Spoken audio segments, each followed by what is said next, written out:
بسم اللہ الرحمن الرحیم الحمدللہ رب العالمین والصلاة والسلام علی نبینا و حبیبنا محمد وعلی آلہ وصحبہ اجمعین اما بعد۔ برادران کرام، رمضان المبارک برکتوں اور رحمتوں کا مہینہ ہے، نزول قرآن کا مہینہ ہے، لیلۃ القدر کا مہینہ کہ جس میں قرآن نازل کیا گیا۔ اس کے ساتھ ساتھ اس مہینے کی ایک اور خصوصیت یہ بھی ہے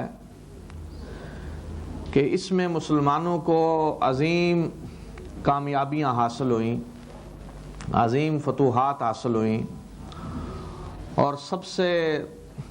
پہلا معرکہ جو حق اور باطل کے درمیان ہوا، جو اسلام اور کفر کے درمیان ہوا، اور جس نے یہ ثابت کر دیا کہ اسلام قائم رہنے کے لیے آیا ہے، باقی رہنے کے لیے آیا ہے، کوئی اسے مٹا نہیں سکتا، وہ معرکہ بھی اسی مہینے میں ہوا۔ اور پھر وہ عظیم فتح کہ جسے قرآن نے الفتح کے نام سے یاد کیا ہے، اور جس فتح کے بعد پھر مسلمانوں کے سامنے فتوحات کے دروازے کھلتے گئے، اور جس فتح کے بعد جزیرۃ العرب سے کفر اور شرک کی جڑیں کاٹ دی گئیں،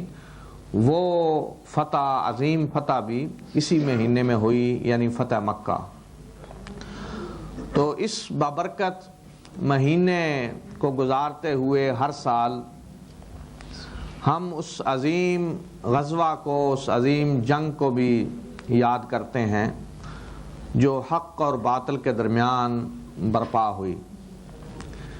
یہ وہ جنگ ہے جو بدر کی سرزمین پر برپا ہوئی، بدر کے مقام پہ، تو اس لحاظ سے اسے جنگ بدر کے نام سے یاد کیا جاتا ہے۔ اسلام اور کفر کی کشمکش یہ شروع سے ہے۔ اللہ نے جب بھی اپنے انبیاء بھیجے لوگوں کو اللہ کی بندگی کی طرف بلانے کے لیے اور طاغوت کی بندگی سے روکنے کے لیے، تو ہمیشہ طاغوتی طاقتیں اپنی پوری قوت اور وسائل کے ساتھ اٹھتی رہیں کہ اللہ کے انبیاء کو راستے سے ہٹا دیا جائے اور ان کی دعوت کو کچل دیا جائے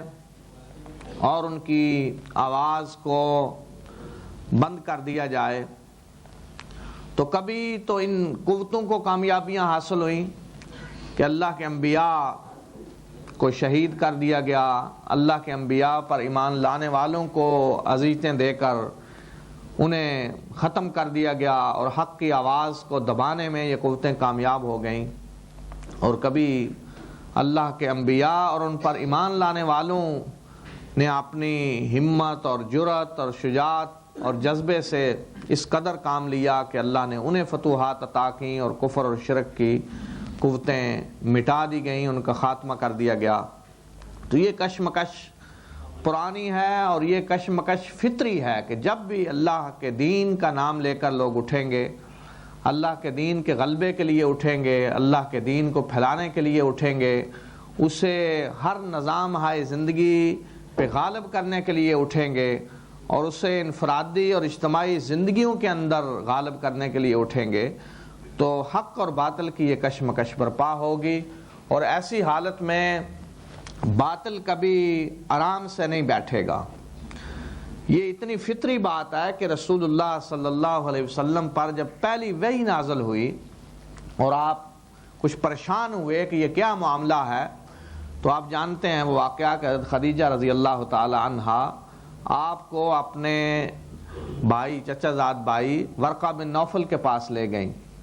تو انہوں نے جب ساری گفتگو سنی تو انہوں نے اپنی وہ مشہور بات کہی کہ کاش کہ میں اس وقت زندہ ہوں کہ جب آپ کی قوم آپ کو نکال دے گی۔ تو رسول اللہ صلی اللہ علیہ وسلم نے حیران ہو کر پوچھا کہ کیا یہ لوگ مجھے نکال دیں گے، یعنی مکہ سے نکال دیں گے؟ آپ حیران ہو گئے کہ مجھے کیوں نکالیں گے؟ تو ورقہ بن نوفل نے کہا کہ جو شخص بھی یہ پیغام لے کر آیا ہے جو آپ پر نازل ہوا ہے، تو اس کے ساتھ یہی سلوک کیا گیا۔ یعنی لوگوں نے اس طرح آسانی سے اس کو قبول نہیں کیا. طاغوتی قوتیں اس کے لیے لڑیں اور انہوں نے اپنا پورا زور لگایا اور سارے وسائل جھونک دیے اس راستے میں کہ اللہ کے انبیاء کی دعوت کو کمزور کیا جائے اور اسے مغلوب کر دیا جائے. تو یہی بات ورقہ بن نوفل نے اسی وقت کہہ دی تھی کہ یہ حالات پیش آنے والے ہیں، یہ معاملہ پیش آئے گا. اور پھر رسول اللہ صلی اللہ علیہ وسلم نے مکہ میں جب اپنی دعوت کا آغاز کیا، حالانکہ آپ نے کسی کے ساتھ جنگ نہیں کی تھی،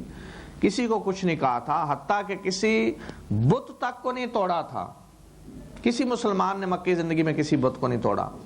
لیکن اس کے باوجود مسلمانوں کے ساتھ مکہ میں جو سلوک کیا جا رہا تھا، جس طرح انہیں ستایا جا رہا تھا، اذیتیں دی جا رہی تھیں، یہ اس بات کی دلیل ہے کہ جب بھی صحیح معنوں میں اسلام پہ کوئی عمل کرنے کے لیے اٹھے گا اور اسلام کو نافذ کرنے کے لیے اٹھے گا تو وہ لوگ جنہوں نے انسانوں کو غلام بنایا ہوا ہوتا ہے اور جن کے سارے مفادات ظالمانہ اور مشرکانہ نظام سے وابستہ ہوتے ہیں، وہ کبھی آرام سے نہیں بیٹھتے. وہ پوری قوت سے آگے بڑھتے ہیں، اسلام کے خلاف سازشیں کرتے ہیں اور اپنے پورے وسائل لگا دیتے ہیں کہ اسلام کی دعوت کو روکا جائے. یہی کام قریش نے کیا، قریش کے سرداروں نے کیا. وہ جانتے تھے کہ محمد صلی اللہ علیہ وسلم اللہ کے رسول ہیں، وہ جانتے تھے کہ آپ سچے ہیں، لیکن وہ جانتے تھے کہ اگر آپ کی دعوت غالب ہوگی تو ان کے مفادات خطرے میں پڑ جائیں گے. وہ کہتے تھے کہ کیا ہم بلال اور خباب اور عمار بن یاسر کے ساتھ بیٹھ جائیں؟ یہ مساوات کا نظام جو انسانوں کو برابر قرار دے رہا ہے، یہ عدل و انصاف اور یہ نظام کہ جس کے اندر سود حرام ہو، جس کے اندر شراب حرام ہو، جس کے اندر زنا حرام ہو، جس کے اندر عدل و انصاف ہو، یہ نظام تو ہمارے سارے مفادات کا خاتمہ کر دے گا. یہ وہ بات تھی کہ جس کی وجہ سے وہ اول روز سے اسلام کو ختم کرنے کے لیے کوششیں کر رہے تھے. اور پھر جب رسول اللہ صلی اللہ علیہ وسلم کے ہاتھ پہ مدینہ کے جانصاروں نے بیعت کی، جسے ہم بیعت عقبہ ثانیہ کے نام سے یاد کرتے ہیں، تو اس بیعت کی شقیں کیا تھیں، کیا باتیں تھیں جو اس بیعت میں انصار نے جن کو ادا کیا اور جن کو پورا کرنے کا انہوں نے عہد کیا، کہ انہوں نے کہا کہ ہم چستی اور سستی ہر حالت میں رسول اللہ صلی اللہ علیہ وسلم کی بات سنیں گے اور ان کی اطاعت کریں گے. یعنی آج سے رسول اللہ صلی اللہ علیہ وسلم ہمارے حاکم ہیں، ہم ان کی بات سنیں گے اور اطاعت کریں گے، اور ہم تنگی اور خوشحالی ہر حالت میں اللہ کے راستے میں خرچ کریں گے. اور ساتھ ہی انہوں نے یہ عہد بھی کیا کہ رسول اللہ صلی اللہ علیہ وسلم جب مدینہ آئیں گے تو ہم آپ کی اسی طرح حفاظت کریں گے جس طرح ہم اپنے بیوی بچوں کی حفاظت کرتے ہیں. تو قریش کو جب اس بیعت کا علم ہوا اور انہیں پتہ چلا کہ یہ شقیں ہیں اس میں تو انصار جہاد کا عہد کر رہے ہیں، لڑنے کا عہد کر رہے ہیں، تو قریش اس کے لیے دوڑے کہ ان لوگوں کو پکڑا جائے اور انہیں یہیں ختم کر دیا جائے جنہوں نے یہ بیعت کی ہے. اور پھر جب یہ بیعت ہو رہی تھی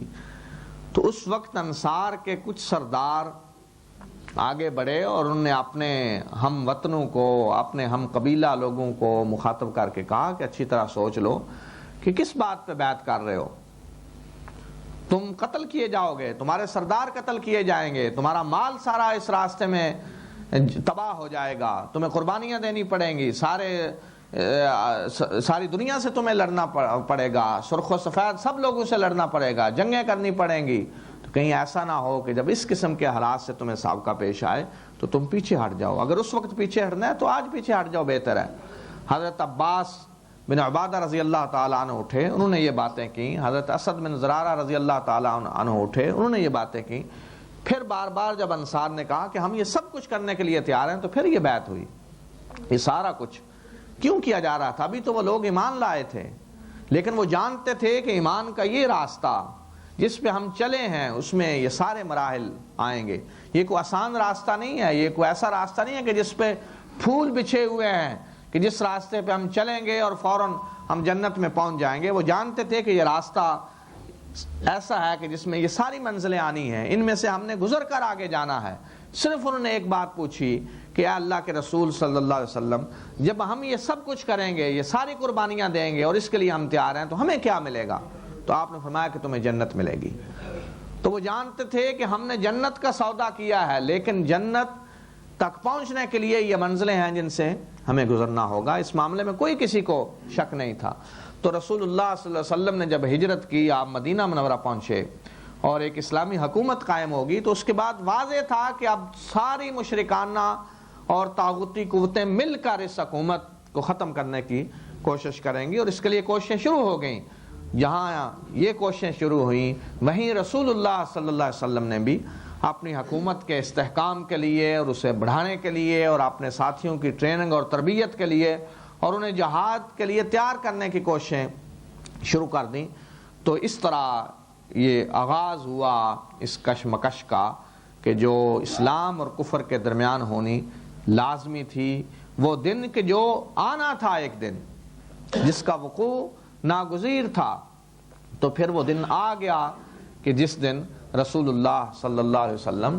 در حقیقت قریش کے ایک قافلے کو روکنے کے لیے نکلے۔ وہ قافلہ کہ جس میں 1000 اونٹ تھے اور بہت زیادہ جس پہ ساز و سامان تھا، آپ قریش کو اقتصادی لحاظ سے دباؤ میں لانے کے لیے اور اقتصادی لحاظ سے انہیں کمزور کرنے کے لیے ان کے اس قافلے کو روکنے کے لیے نکلے۔ لیکن اللہ تعالیٰ کچھ اور چاہتا تھا کہ آج حق اور باطل کا فیصلہ ہو جائے کہ حق پہ کون ہے اور باطل پہ کون ہے۔ تو مسلمان تو اس خیال سے نکلے کہ قافلے کو روکا جائے، لیکن اللہ تعالیٰ نے ایسے اسباب پیدا کر دیے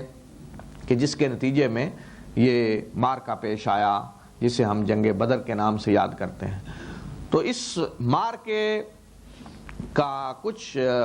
اس کے کچھ احوال اور اس کے اندر کیا سبق ہے ہمارے لیے،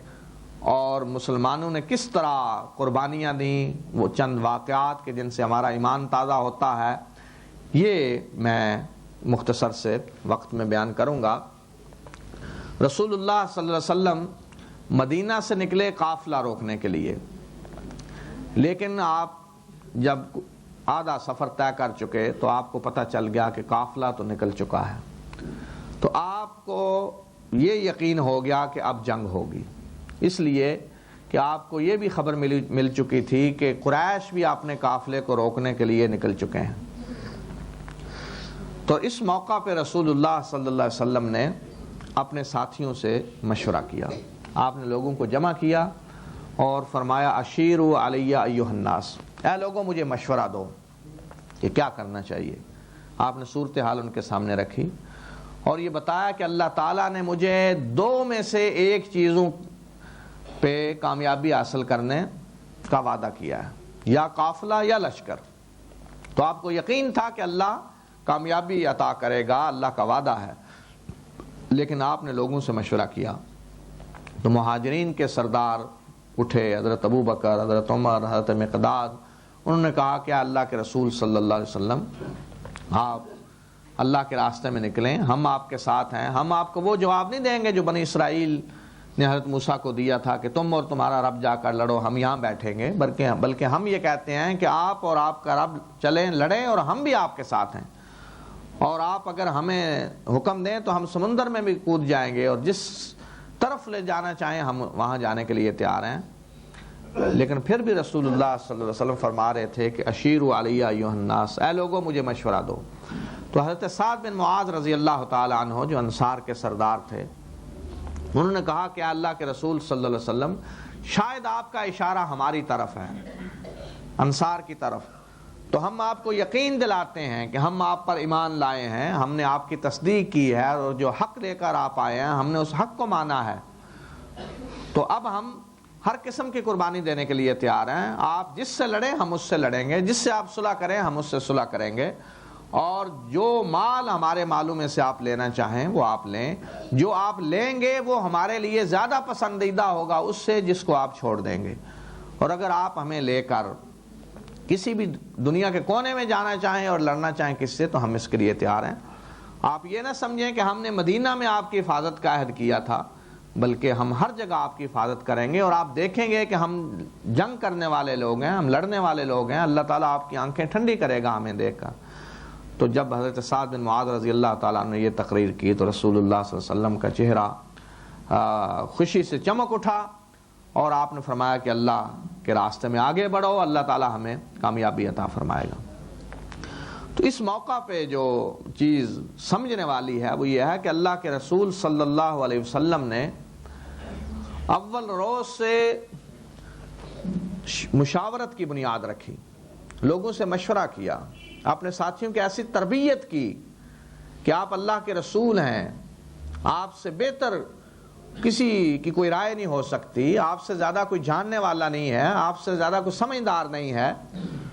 اور آپ کے اشارے پہ لوگ سب کچھ کرنے کے لیے تیار ہیں، لیکن اس کے باوجود آپ نے قدم قدم پہ اپنے ساتھیوں سے مشورہ کیا، اور نہ صرف یہ کہ مشورہ کیا بلکہ مشورے کو قبول کیا، لوگوں کو مشورے میں شریک کیا،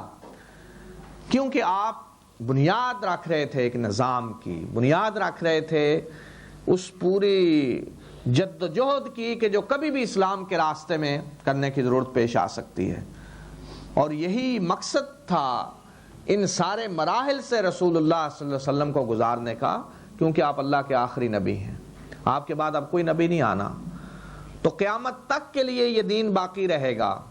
تو تاکہ ایک نمونہ بن جائے قیامت تک کے لیے لوگوں کے لیے کہ کس طرح دین کے راستے میں جد و جہد ہونی چاہیے، اس کے لیے کیا طریقہ کار ہونا چاہیے، اس کے لیے کیا نظام ہونا چاہیے، اس مقصد کے لیے اللہ تعالیٰ نے آپ کو ان سارے مراحل سے گزارا، ورنہ اللہ تعالیٰ آپ کو فوراً فتح عطا کر دیتا، یہ سارے مراحل نہ پیش آتے، لیکن اگر یہ مراحل پیش نہ آتے تو قیامت تک جب بھی مسلمانوں کے سامنے کوئی ایسا راستہ آتا تو وہ کچھ نہ کر سکتے، ان کے سامنے کوئی نمونہ نہ ہوتا، کوئی نظام نہ ہوتا۔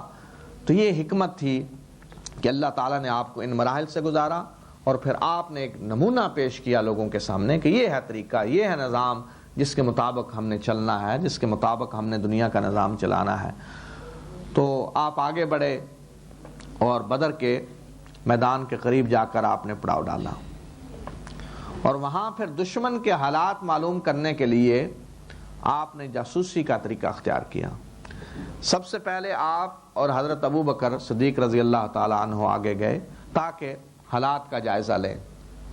دیکھیں کہ قریش کہاں پہنچے ہیں، کس حالت میں ہیں، کتنا ان کا لشکر ہے، آپ نے خفیہ معلومات حاصل کی۔ اسی طرح پھر آپ نے اور صحابہ کو بھیجا کہ جائیں حالات معلوم کریں، جاسوسی کریں۔ تو یہاں بھی ہمیں یہ سبق ملتا ہے کہ رسول اللہ صلی اللہ علیہ وسلم نے دنیاوی اسباب کو اختیار کیا۔ آپ وہاں نہیں بیٹھ گئے کہ اللہ تعالیٰ سے دعا کریں کہ اللہ تعالیٰ بتا دے کہ دشمن کی کیا حالت ہے، حضرت جبریل آ کر بتا دیں، حضرت جبریل نے آ کر نہیں بتلایا، آپ نے دنیاوی اسباب اختیار کیے، اپنے ساتھیوں کو کہا کہ جائیں جاسوسی کریں، حالات معلوم کریں، خود آپ نکلے۔ تو یہ بھی آپ نے ایک سبق دیا کہ دین کے راستے میں جب جد و جہد ہوگی، اللہ کے دین کے غلبے کے لیے جب جد و جہد ہوگی تو اس میں دنیاوی وسائل اور اسباب سارے اختیار کرنے ہوں گے۔ کوئی اگر یہ سمجھے گا کہ ان سارے اسباب کو اختیار کیے بغیر، ان راستوں سے گزرے بغیر بیٹھے بٹھائے اللہ تعالیٰ مدد کر دے گا، تو یہ اللہ کا قانون نہیں ہے، یہ اللہ کا طریقہ نہیں ہے۔ وہ کر سکتا ہے لیکن یہ اس کا قانون نہیں۔ تو جب اس نے اپنے نبی صلی اللہ علیہ وسلم کی اس طریقے سے مدد نہیں کی تو کسی اور کی بھی نہیں ہو سکتی۔ اس کے لیے ان سارے وسائل کو اختیار کرنا ہوگا، اس کے لیے جد و جہد کرنی ہوگی، اس کے لیے لوگوں کو قربانیاں دینے کے لیے تیار ہونا ہوگا، اس لیے کہ اس میں لوگوں کا بھی امتحان ہے کہ وہ کیا کرتے ہیں، اسی کی وجہ سے انہیں جنت ملنی ہے، تو یہ ان کو بھی ایک راستہ دیا گیا ہے جنت حاصل کرنے کا۔ اور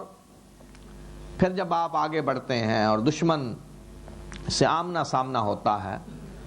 تو اس موقع پہ آپ تقریر کرتے ہیں، لوگوں کو ابھارتے ہیں جہاد پہ اور جنت کا شوق دلاتے ہیں، تو وہاں جو منظر سامنے آتے ہیں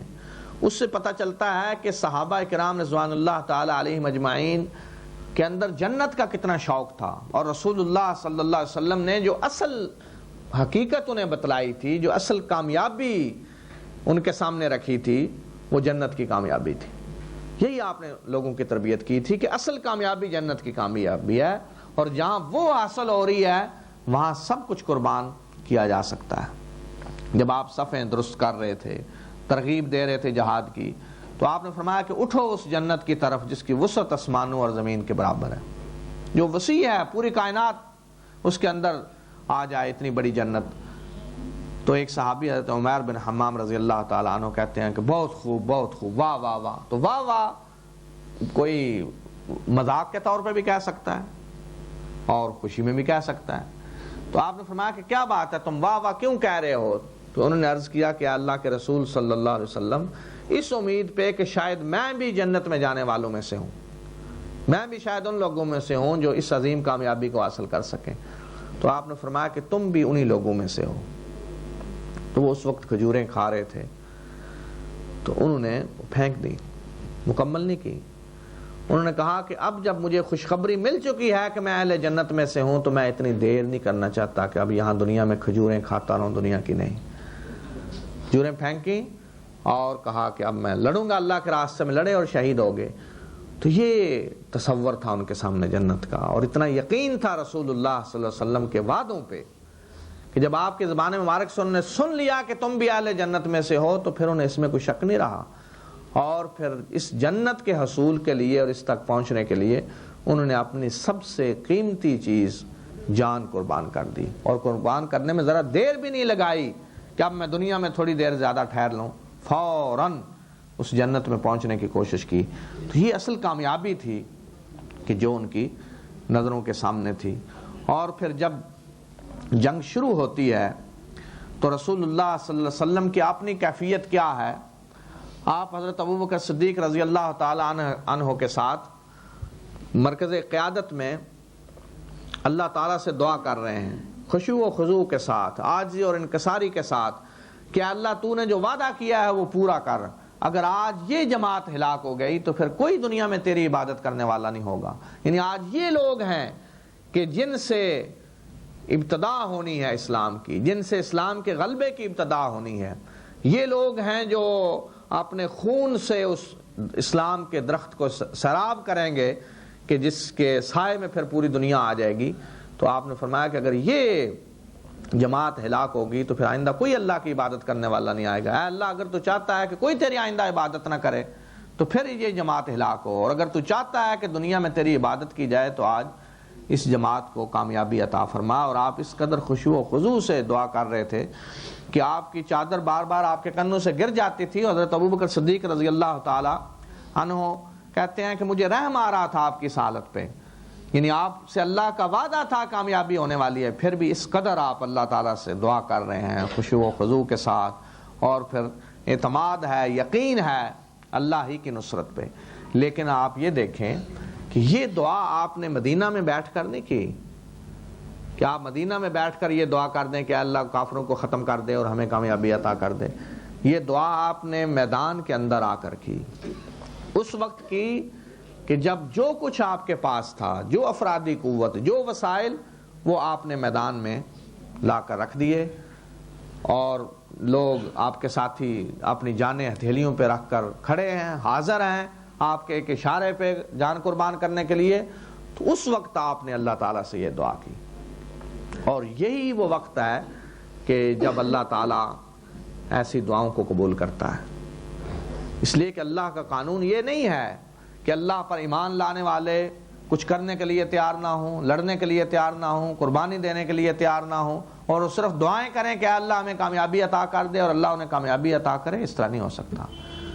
بنی اسرائیل نے جب کہا موسیٰ سے اذهب انت وربک فقاتلا انا ہاہنا قاعدون، کہ تم اور تمہارا رب جاؤ لڑو، ہم تو یہاں بیٹھیں گے، تو اللہ تعالیٰ نے کیا سزا دی انہیں؟ وہیں ذلیل و خوار کر دیا کہ پھرتے رہو یہاں 40 سال تک پھرتے رہو، تمہیں کامیابی نہیں حاصل ہوگی. ذلیل ہو گئے بھائی. یہ اللہ کا قانون ہے. حضرت موسیٰ جیسا اللہ کا عظیم پیغمبر ان کے ساتھ تھا کہ عظیم معجزات ان کے سامنے ظاہر ہوئے، ان کے سامنے فرعون کو غرق کر دیا گیا،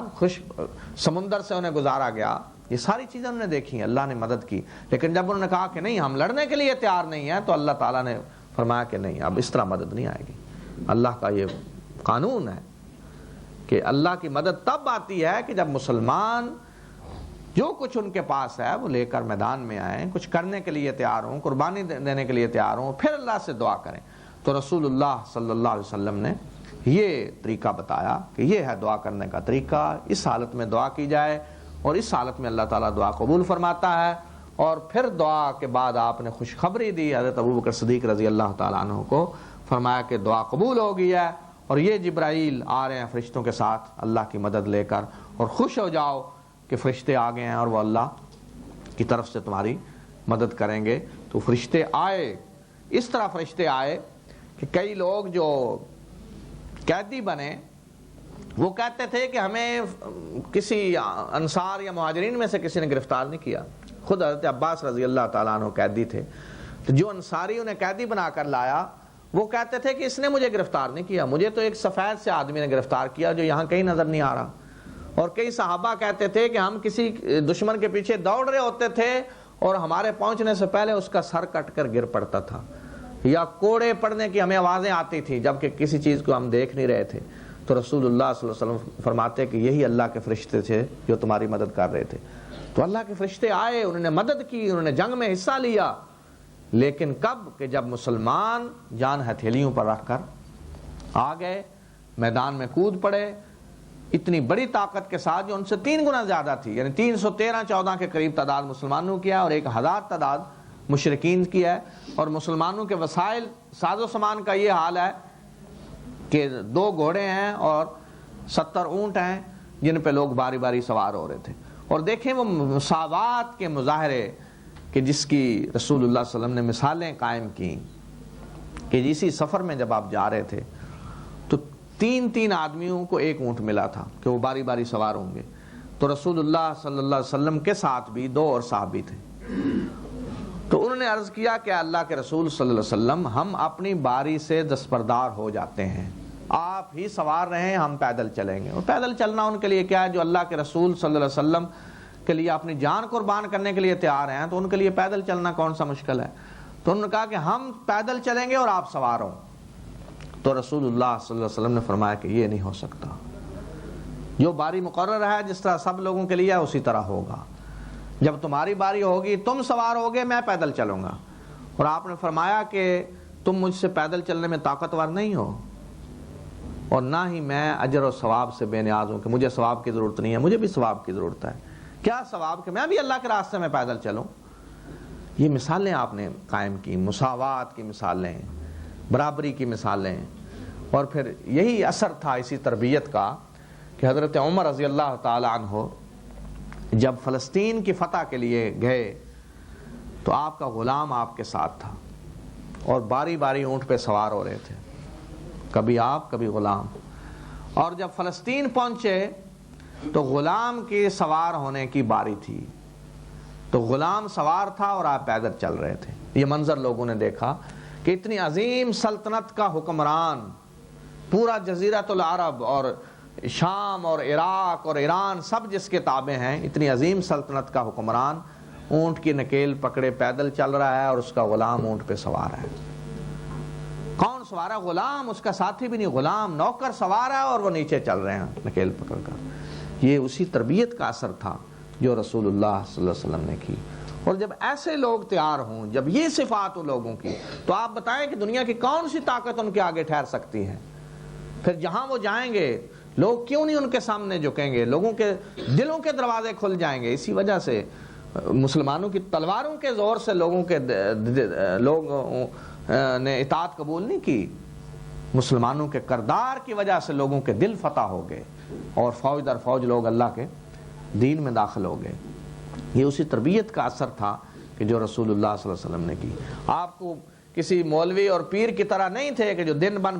بھر بیٹھے بیٹھے تھک جاتے ہیں اور 2 لوگ چڑھے وہ ٹانگیں دبا رہے ہوتے ہیں ان کی، جی مولانا صاحب تھکے ہوئے ہیں بیٹھے بیٹھے، اور ان کی ٹانگیں دبائیں اور ان کو یہ کریں۔ آپ نے اس طرح زندگی نہیں گزاری، آپ نے جد و جہد کی زندگی گزاری، آخری لمحے تک آپ کی زندگی جد و جہد کی زندگی ہے۔ اور کسی میدان میں آپ پیچھے نہیں رہے۔ آپ سیرت دیکھیں کہ 1 مہینہ بھی آپ کو ایسا نہیں ملے گا کہ جس میں رسول اللہ صلی اللہ علیہ وسلم آرام سے مدینہ کے اندر بیٹھے ہوں۔ ہر وقت جد و جہد، ادھر جہاد کے لیے جا رہے ہیں، ادھر کسی گروپ کو بھیج رہے ہیں، ادھر نکل رہے ہیں، 20 دنوں کا سفر اور مسلسل جد و جہد،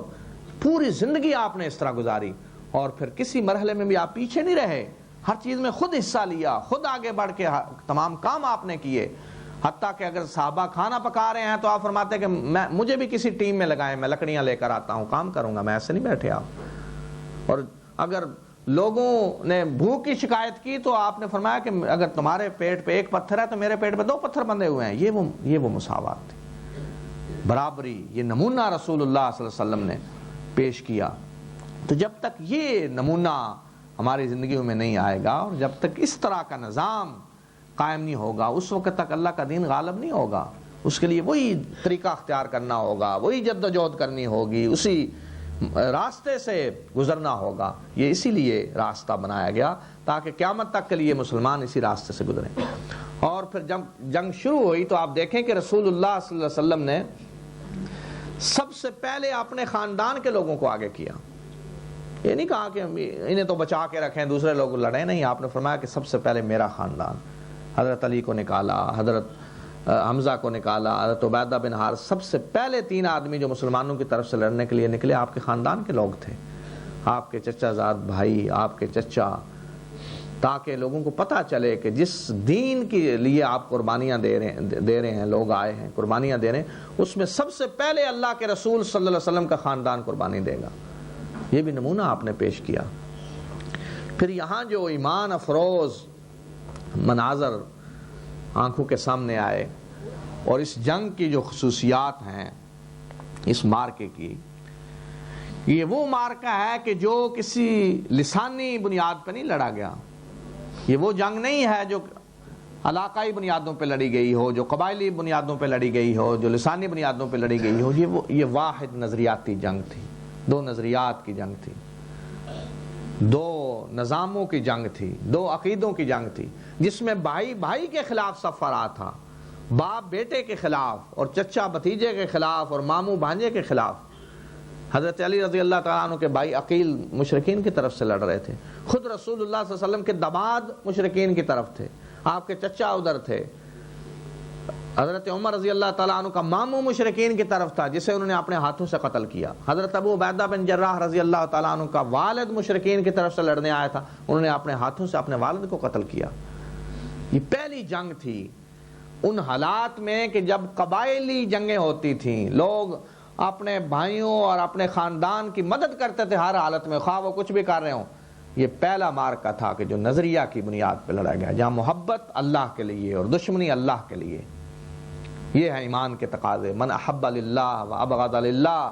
و اعطى للہ و منع للہ فقد استکمل الایمان. کہ جس نے اللہ کے لیے محبت کی اور اللہ کے لیے دشمنی کی, اور اللہ کے لیے دیا اور اللہ ہی کے لیے کسی کو روکا, تو اس نے ایمان کو مکمل کیا. یہ ہے ایمان کی لذت کہ جب دوستی اور دشمنی اللہ کے لیے ہو. آپ دیکھیں ذرا, تصور کریں اس حالت کا کہ اپنا حقیقی بھائی, اس سے زیادہ محبت ایک اپنے اسلامی بھائی سے ہے. کیوں کہ وہ مسلمان ہے اور وہ کافر ہے. حضرت مصعب بن عمیر رضی اللہ تعالیٰ عنہ کا بھائی قریش کی طرف سے لڑ رہا تھا. جب وہ قیدی بنا تو ایک انصاری اسے گرفتار کر رہے تھے, باندھ رہے تھے. تو حضرت مصعب بن عمیر نے کہا کہ اس کے بازو اچھی طرح باندھو, اس کی ماں بہت امیر ہے, بہت فدیہ ملے گا. تو بھائی کہتا ہے کہ اے مصعب, تم میرے بھائی ہو اور کچھ نہیں کر سکتے, تو ایسی باتیں تو نہ کہو, یہ وصیت کر رہے ہو میرے بارے میں میرے بھائی ہونے کے باوجود. تو انہوں نے فرمایا کہ تم میرے بھائی نہیں ہو, یہ انصاری میرا بھائی ہے. یعنی خونی رشتے ختم کر دیے گئے کہ اصل رشتہ اسلام کا رشتہ ہے, ایمان کا رشتہ ہے. کتنے مہاجرین تھے کہ جن کے سامنے جن کے باپ کو قتل کیا گیا, بھائیوں کو قتل کیا گیا. آپ تصور کریں کہ ایسا منظر ہوگا. حضرت حذیفہ رضی اللہ تعالی عنہ جو قریش کے مشہور سردار عتبہ کے بیٹے تھے, سب سے پہلے مشرکین کی طرف سے عتبہ اور شیبہ اور ولید نکلے, تینوں قتل ہوئے. حضرت حذیفہ کے والد ہیں عتبہ, چچا ہیں شیبہ, اور بھائی ہیں ولید. بیک وقت بھائی, باپ اور چچا آنکھوں کے سامنے قتل ہوئے, اور وہ مسلمانوں کی طرف سے لڑ رہے ہیں. کوئی خیال نہیں آیا کہ کون قتل ہو گئے, میرے بھائی اس کا کوئی اثر پڑا ہو, باپ قتل ہو گیا کوئی اثر پڑا ہو, نہیں. اور رسول اللہ صلی اللہ علیہ وسلم جب قریش کے مقتولین کو جنگ کے بعد گڑھے میں ڈال رہے تھے تو حضرت حذیفہ کھڑے تھے, ان کے باپ کو گھسیٹ کر لایا گیا, جس سب کو پکڑ کے گھسیٹ کر لایا جا رہا تھا, سامنے لایا جا رہا ہے, باپ کو کھڑے ہیں دیکھ رہے ہیں. تو رسول اللہ صلی اللہ علیہ وسلم نے خاص طور پہ ان کے چہرے کو دیکھا کہ کیا تاثرات ہیں, کچھ پریشانی دیکھی. تو آپ نے پوچھا حذیفہ کیا بات ہے, کچھ چہرہ بدلا ہوا ہے. تو انہوں نے عرض کیا اللہ کے رسول صلی اللہ علیہ وسلم اس بات کی پریشانی نہیں ہے کہ باپ قتل ہوا ہے، پریشان اس وجہ سے ہوں کہ مجھے امید تھی کہ میرا باپ اسلام قبول کر لے گا، اس لیے کہ وہ سمجھدار ہے، عقل مند ہے، تو اس کی سمجھداری اور عقل مندی کی وجہ سے میں امید رکھتا تھا کہ وہ اسلام قبول کر لے گا، اور آج پریشانی صرف غم صرف یہ ہے کہ باپ کفر کی حالت میں جا رہا ہے، ورنہ قتل ہونے کا غم نہیں ہے۔ یہ تھا ایمان کہ محبت اور دشمنی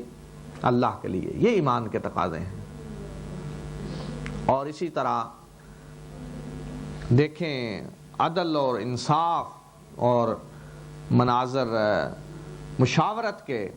کہ رسول اللہ صلی اللہ علیہ وسلم کی چچا حضرت عباس قیدیوں میں ہیں، اور قیدیوں کے بازو بندھے ہوئے ہیں، ان کے بھی بندھے ہوئے ہیں، آپ کے داماد قیدیوں میں ہیں، اور مسجد میں قیدی رکھے ہیں، رسول اللہ صلی اللہ علیہ وسلم کا گھر ساتھ ہے، تو حضرت عباس کرا رہے ہیں، بے قرار ہیں، نیند نہیں آ رہی، ہاتھ بندھے ہوئے ہیں، تو رسول اللہ صلی اللہ علیہ وسلم سن رہے ہیں آواز، تو آپ بے قرار ہیں، چچا ہے، نیند نہیں آ رہی، اور وہ چچا جو آپ کے لیے مخلص ہیں، جب بیعت عقبہ ثانیہ ہو رہی ہے تو حضرت عباس آپ کے ساتھ ہیں، اور جو انہوں نے تقریر کی جس جذبے سے اور انصار کا، آپ دیکھیں کہ کس قدر اخلاص ہے ان کا رسول اللہ صلی اللہ علیہ وسلم کے لیے، اور وہ عملاً مسلمان ہو چکے تھے، لیکن چونکہ جنگ میں قیدی بنے ہیں اس لیے آپ نے کوئی امتیاز نہیں انہیں دیا، قیدیوں کے ساتھ ہیں۔ تو ایک صحابی نے دیکھا کہ رسول اللہ صلی اللہ علیہ وسلم بے قرار ہیں اس وجہ سے، تو انہوں نے جا کر حضرت عباس کے بازو کھول دیے، تو اس کے بعد ان کی آواز آنی بند ہوگی، تو رسول اللہ صلی اللہ علیہ وسلم نے پوچھا کیا بات ہے، اب آواز کیوں نہیں آ رہی؟ تو انہوں نے کہا کہ میں نے ان کے بازو کھول دیے ہیں، تو آپ نے فرمایا سب قیدیوں کے کھول دیے ہیں؟ انہوں نے کہا نہیں، آپ نے فرمایا پھر ان کے بھی باندھ دو۔ یہ مساوات تھی، یہ نظام تھا جو رسول اللہ صلی اللہ علیہ وسلم نے پیش کیا۔ آپ کے داماد ابو العاص جب قیدیوں میں تھے تو قیدیوں کے لیے جب فدیہ آیا تو اس فدیے میں ایک وہ ہار بھی تھا جو حضرت خدیجہ رضی اللہ تعالی عنہا نے اپنی بیٹی زینب کو دیا تھا ان کی رخصتی کے وقت، اور حضرت زینب نے وہ فدیے میں ہار بھیجا تھا اپنے شوہر کو چھڑانے کے لیے، تو وہ ہار جب رسول اللہ صلی اللہ علیہ وسلم کے سامنے آیا دیکھا تو آپ کی آنکھوں میں آنسو آ گئے کہ وہ نشانی تھی حضرت خدیجہ کی ان کی بیٹی کے پاس۔ تو آپ نے وہاں یہ فیصلہ نہیں کیا کہ میری بیٹی کا ہار واپس کر دو اور چھوڑ دو میرے داماد کو، نہیں، آپ نے مسلمانوں کو جمع کیا، بلایا، اکٹھا کیا، اجازت مانگی ان سے کہ یہ میری بیٹی نے ہار بھیجا ہے اپنے شوہر کو چھڑانے کے لیے، اور یہ ہار وہ ہے جو میری بیٹی کے پاس اس کی ماں کی نشانی ہے، اور اگر آپ لوگ اجازت دیں تو میں یہ ہار واپس بھیج دوں۔ لوگوں نے کہا کہ اجازت آپ بھیج سکتے ہیں، آپ نے اجازت مانگی۔ یہ ہے وہ نظام جو رسول اللہ صلی اللہ علیہ وسلم نے قائم کیا، یہ ہے وہ مثالیں عدل و انصاف کی جو آپ نے قائم کی، اور اس کے نتیجے میں وہ خلافت راشدہ کا وہ نظام قائم ہوا کہ جس سے دنیا عدل و انصاف سے معمور ہو گئی۔ یہ ہے وہ تربیت جو رسول اللہ صلی اللہ علیہ وسلم نے کی۔ یہ مناظر ہیں جو اس جنگ میں ہمیں دیکھنے کو ملے، اور اسی جنگ میں رسول اللہ صلی اللہ علیہ وسلم نے راستے میں آتے ہوئے 2 آدمی کو قتل کرنے کا حکم دیا۔ وہ کون تھے؟ نضر بن حارث اور عقبہ بن ابی معیط، قیدیوں میں تھے، آپ نے فرمایا کہ انہیں قتل کر دو۔ کیوں؟ اس لیے کہ وہ جنگی مجرم تھے، یہ وہ لوگ تھے کہ جو مکہ میں رسول اللہ صلی اللہ علیہ وسلم کو اذیتیں دیا کرتے تھے۔ یہاں سوال یہ پیدا ہوتا ہے کہ قیدیوں کو قتل کرنا کیوں آپ نے حکم دیا قتل کرنے کا؟ آپ تو رحمت اللہ عالمین ہیں، آپ نے ان لوگوں کو بھی معاف کر دیا جو آپ کو قتل کرنے کے لیے آئے تھے، ان کو بھی آپ نے معاف کر دیا، لیکن جو جنگی مجرم ہوں ان کے ساتھ اس طرح کا سلوک نہیں کیا جا سکتا، انہیں معاف کیا جائے۔ رسول اللہ صلی اللہ علیہ وسلم کی جن لوگوں نے زبانی مخالفت کی ان کو آپ نے کچھ نہیں کہا، ٹھیک ہے، وہ سمجھتے تھے کہ ہم حق پہ ہیں۔ ابو جہل نے جنگ بدر کے موقع پہ دعا کی تھی کہ اے اللہ ہم میں سے جو حق پہ ہے اسے باقی رکھ اور جو باطل پہ ہے اسے قتل کر دے، اسے ختم کر دے۔ وہ سمجھتے تھے ہم صحیح ہیں۔ ابو سفیان اس طرح کے قریش کے بہت سارے سردار تھے جنہوں نے مخالفت کی اپنے طریقے سے، اسلام کو نقصان پہنچانے کی کوشش کی، لیکن شریفانہ طریقے سے۔ جو اصول ہوتے ہیں مخالفت کے اور کسی کے ساتھ لڑنے کے، جو اصول ہوتے ہیں اس طریقے سے انہوں نے مخالفت کی، اس طریقے سے لڑے۔ حتیٰ کہ جنگ احد کے اندر جب مسلمان شہداء کا مسئلہ کیا گیا تو آپ جانتے ہیں ابو سفیان نے وہاں سے جاتے وقت یہ کہا تھا کہ ہم نے مسئلے کے لیے نہیں کہا تھا، میں نے اس کی اجازت نہیں دی تھی مسئلہ کیا جائے۔ تو اس طرح شریفانہ طریقے سے انہوں نے مخالفت کی، ایک آداب اور اصول جو ہوتے ہیں ان کے مطابق۔ لیکن وہ لوگ جو مجرمانہ کارروائیاں کرتے ہیں ان کے ساتھ آج بھی اس دور میں بھی یہی سلوک ہوتا ہے۔ آج دیکھیں، آج بھی ملکوں کی جو جنگیں ہوتی ہیں تو عام قیدیوں کو تو ٹھیک ہے قیدی بنا کر رکھا جاتا ہے، لیکن جن پہ جنگی جرائم ہوں ان پہ آج بھی مقدمات چلائے جاتے ہیں اور انہیں سزائیں دی جاتی ہیں۔ تو یہ وہ لوگ تھے جو جنگی مجرم تھے۔ عقبہ بن ابی معیط وہ تھا کہ جس نے کئی دفعہ رسول اللہ صلی اللہ علیہ وسلم کے گلے میں کپڑا ڈال کر آپ کو مارنے کی کوشش کی۔ آپ نماز پڑھ رہے ہیں، آپ کے اوپر اونٹ کی اوجری لا کر ڈال دی۔ اور نضر بن حارث وہ شخص تھا کہ جس نے اسلامی دعوت کو روکنے کے لیے قصے کہانیوں کا طریقہ ایجاد کیا۔ اس سے یہ بھی پتہ چلتا ہے کہ یہ کتنا بڑا جرم ہے آج بھی جو طریقہ اختیار کیا جا رہا ہے کہ لوگوں کو غفلت میں ڈالا جائے،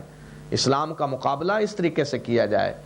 قصے کہانیاں اور آج کے دور کی آپ کہیں فلمیں اور یہ انداز، یہ ہے اسلام کو روکنے کا راستہ۔ اس شخص نے کہا کہ تم یہ کہہ رہے ہو کہ جادوگر ہیں، یہ شاعر ہیں، یہ کاہن ہیں، یہ فلاں ہیں، لوگ کوئی کچھ نہیں مانیں گے۔ میں جانتا ہوں کہ یہ نہ شاعر ہیں، نہ جادوگر ہیں، نہ کاہن ہیں، میں جانتا ہوں کچھ بھی نہیں ہے۔ وہ جانتا تھا کہ اللہ کے نبی ہیں، لیکن اس کے باوجود اس نے آپ کی دعوت کو روکنے کے لیے یہ طریقے اختیار کیے کہ وہ ایران اور عراق کے علاقوں میں گیا، وہاں کے بادشاہوں کے قصے کہانیاں لایا، وہ فلموں کی طرح جیسے آج دکھاتے ہیں اس طرح سناتا اور اسلامی دعوت سے لوگوں کو روکنے کی کوشش کرتا۔ تو اس کے لیے بھی آپ نے حکم دیا کہ اس کو قتل کر دیا جائے۔ تو یہ 2 آدمی تھے جن کو قتل کیا گیا۔ اس کے علاوہ جتنے قیدی تھے ان سے فدیہ لے کر ان کو چھوڑا گیا۔ لیکن یہاں بھی ایک واقعے کی طرف، وقت بھی ختم ہو رہا ہے، میں اشارہ کروں گا کہ کیا مثالیں رسول اللہ صلی اللہ علیہ وسلم نے قائم کی کہ جب فدیہ لینے کا معاملہ، قیدیوں کے ساتھ کیا سلوک کیا جائے، تو آپ نے مشورہ کیا صحابہ سے۔ 2 آراء سامنے آئیں۔ ایک رائے یہ تھی کہ فدیہ لے کر چھوڑ دیا جائے، یہ حضرت ابو بکر اور ان کے ہم خیال جو تھے ان کی رائے تھی، ایک رائے یہ تھی۔ دوسری رائے حضرت عمر رضی اللہ تعالیٰ عنہ کی تھی۔ حضرت عمر نے کہا کہ اے اللہ کے رسول صلی اللہ علیہ وسلم، میں سمجھتا ہوں کہ جو میرا رشتہ دار ہے وہ میرے حوالے کریں، جو علی کا رشتہ دار ہے وہ ان کے حوالے کریں، جو فلاں کا رشتہ دار ہے فلاں کے حوالے کریں، ہم خود اپنے ہاتھوں سے انہیں قتل کریں تاکہ ہم ثابت کر دیں کہ مشرکین سے ہمارا کوئی تعلق نہیں ہے، ہمیں کوئی ان سے ہمدردی نہیں ہے۔ حضرت عمر کی رائے تھی کہ قتل کر دیں۔ تو رسول اللہ صلی اللہ علیہ وسلم نے اس رائے کو اختیار کیا جو حضرت ابو بکر اور دوسرے ان کے ساتھیوں کی تھی، صحابہ کی، کہ فدیہ لے کر چھوڑ دیا جائے۔ فدیہ لے لیا گیا، لیکن بعد میں جب قرآن نازل ہوا تو قرآن نے حضرت عمر کی رائے کی تائید کی کہ فدیہ نہیں لینا چاہیے تھا، قتل کرنا چاہیے تھا، اس لیے کہ یہ پہلا مارکا تھا اور کمر توڑ دی جاتی کفر کی۔ اگر قتل کر دیے جاتے تو آئندہ انہیں اٹھنے کی ہمت نہ ہوتی۔ 70 آدمی قتل ہوئے قریش کے بڑے بڑے سردار اور 70 گرفتار ہوئے، تو گرفتار ہونے والے جو ہیں وہ بھی قتل کر دیے جاتے تو آئندہ انہیں ہمت نہ ہوتی دوبارہ اٹھنے کی۔ تو اللہ تعالیٰ نے فرمایا ما کان لنبی ان یکون لہ اسریٰ حتی یسخن فی الارض تریدون عرض الدنیا واللہ یرید الآخرہ۔ کسی نبی کے لیے یہ صحیح نہیں ہے کہ وہ قیدی بنائے یہاں تک کہ اچھی طرح کفر کو کچل نہ دے، اچھی طرح مشرکین کی خون ریزی نہ کرے۔ کیا تم دنیا کا مال چاہتے ہو؟ اللہ تو آخرت چاہتا ہے، یعنی تم فدیہ لے کر انہیں چھوڑ رہے ہو، یہ صحیح نہیں، فدیہ نہیں لینا چاہیے تھا۔ تو بہرحال حضرت عمر رضی اللہ تعالیٰ عنہ کی رائے کے مطابق قرآن نازل ہوا، لیکن چونکہ فیصلہ ہو چکا تھا اجتماعیت کا، تو اس لیے اللہ تعالیٰ نے فرمایا کہ اب جو فیصلہ ہو چکا ہے اس کے مطابق تم نے جو فدیہ لیا وہ صحیح ہے، رکھو کھاؤ حلال ہے، لیکن ہونا ایسا چاہیے تھا۔ تو یہاں یہ بھی بتا دیا گیا کہ جو فیصلے اجتماعی طور پہ مشورے سے ہوتے ہیں ان میں اگر اکثریت کی رائے کو دیکھ کر یا 2 آراء سامنے ہوں تو کوئی ایک اختیار کر لی جائے مشورے سے تو دوسری بے شک اس سے زیادہ صحیح ہو، لیکن وہ جو راستہ ہے وہ بھی صحیح ہوتا ہے، اس لیے ایک مشورے سے کام کیا گیا ہے، ایک رائے کو لیا گیا اکثریت کی رائے کو دیکھ کر۔ تو اس طرح کے اجتہادی مسائل میں رسول اللہ صلی اللہ علیہ وسلم نے مشورے کیے، تربیت دی کہ یہ طریقہ ہوگا، اس طریقے سے نظام چلے گا، اس طریقے سے ہمیں آئندہ فیصلے کرنے ہیں۔ تو یہ سارے وہ سبق ہیں، یہ ساری وہ چیزیں ہیں کہ جو اس جنگ سے ہمیں معلوم ہوتی ہیں، اور اس جنگ کی اہمیت اور اس میں شرکت کرنے والوں کا جو مقام ہے اس کا اندازہ آپ اس سے لگائیں کہ رسول اللہ صلی اللہ علیہ وسلم نے فرمایا کہ اللہ تعالیٰ نے اہل بدر کی طرف دیکھ کر فرمایا کہ اہل بدر اب جو بھی کریں انہیں کوئی نقصان نہیں ہوگا، کہ اتنا بڑا ان کا مقام ہے۔ یعنی کیوں؟ اس لیے کہ ایسے موقع پہ انہوں نے اسلام کے لیے قربانی دی، اور ایسے موقع پہ وہ اپنی جانیں ہتھیلیوں پر رکھ کر آئے اور اللہ کے راستے میں لڑے کہ جب اسلام کے غلبے کے کوئی امکانات نظر نہیں آ رہے تھے، امکانات نظر نہیں آ رہے تھے کہ مسلمان کامیاب ہو جائیں گے۔ 1000 کا لشکر اور اس کے مقابل میں 300 کیا کریں گے؟ کامیابی کے کوئی امکانات نہیں تھے۔ تو اس سے یہ بات بھی ثابت ہوتی ہے کہ ایسا وقت، ایسا مرحلہ اسلام پہ جب ہوگا کہ جب اسلام مغلوب ہو، کمزور ہو اور کفر کی طاقتیں غالب ہوں، ان کی اکثریت ہو، تو جو ایسی حالت میں اسلام کی مدد کے لیے اٹھے گا، جو ایسی حالت میں اسلام کے لیے قربانی دے گا، اس کا جو درجہ ہوگا وہ بعد میں آنے والے کسی کا نہیں ہو سکتا۔ اس لیے جو بدر میں شریک ہوئے، جنہوں نے بدر میں قربانیاں دیں، جنہوں نے بدر میں شرکت کی، بعد میں آنے والوں کا وہ درجہ نہیں ہو سکتا۔ اس لیے کہ بدر کی فتح کے بعد ایک راستہ کھل گیا، لوگوں نے سمجھا ہاں بھی اسلام بھی غالب ہو سکتا ہے، اسلام کو فتح حاصل ہوئی ہے، یہ تو آئندہ بھی فتوحات حاصل کر سکتے ہیں۔ تو اس کے ذریعے ایک دھاک بیٹھ کی مسلمانوں کی، اور اعلان ہو گیا، واضح ہو گیا کہ اسلام کوئی ایسی چیز نہیں ہے، مسلمان ایسی چیز نہیں ہے جنہیں جب کوئی چاہے ختم کر دے اور جب کوئی چاہے اڑا دے، جس طرح کے لوگ سمجھ رہے تھے کہ یہ تو ہمارے بائیں ہاتھ کا کھیل ہے، جب چاہے انہیں مٹا دیں، ان کی کیا حیثیت ہے۔ تو بدر کی فتح نے ثابت کر دیا کہ اسلام اب قیامت تک زندہ رہنے کے لیے آیا ہے، اسے اب کوئی ختم نہیں کر سکتا۔ لیکن یہ کیوں ثابت ہوا؟ مسلمانوں کی ان قربانیوں کے نتیجے میں، جو میدان میں آئے، جو لڑنے کے لیے آئے، جنہوں نے جان ہتھیلیوں پہ رکھی، تو اس وجہ سے انہیں وہ مقام ملا، انہیں وہ مرتبہ ملا، ان کی ان قربانیوں کی وجہ سے، کہ بعد میں کسی اور کو وہ نہیں مل سکا۔ کہہ دیا جاتا تھا کہ یہ تو اصحاب بدر میں سے ہیں، یعنی کوئی ان کے درجے کو نہیں پہنچ سکتا، یہ تو وہ لوگ ہیں جنہوں نے بدر میں شرکت کی۔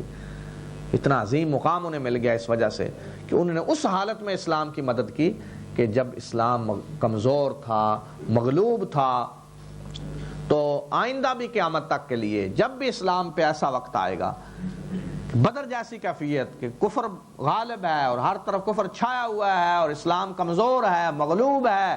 اور اس کی کامیابی کے کوئی